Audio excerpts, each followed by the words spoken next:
मैंने खुद के लिए नहीं। आज खेसारी लाल यादव के ये कपड़ा जो पहना होना ये भी किसी का खरीदा हुआ है, मेरे पैसे नहीं लगते। मैं पान खाता हूं, पान के भी पैसे दूसरा कोई देता है। जूता पहनता, इस जिंदगी में मेरे 1 रुपया का खर्चा नहीं। लोगों का प्यार मुझे मिलता है। और दुनिया में मैं सबको आज एक बड़ी सीख बता के जा रहा हूं, किसी से लड़ना मत।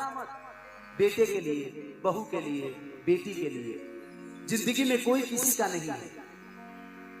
बेटी दामाद की हो जाएगी, बेटा बहू का हो जाएगा, जिंदगी मौत की हो जाएगी, शरीर शमशान का हो जाएगा और लास्ट में निधन लिखा जाएगा। तो जब कोई किसी का हाइये नहीं है तो लड़ना किसके लिए यार? मैं नहीं लड़ता। मेरी बीवी मुझसे लड़ती है, मैं हंसता हूं, क्योंकि ठीक है यार, वो लड़ती है।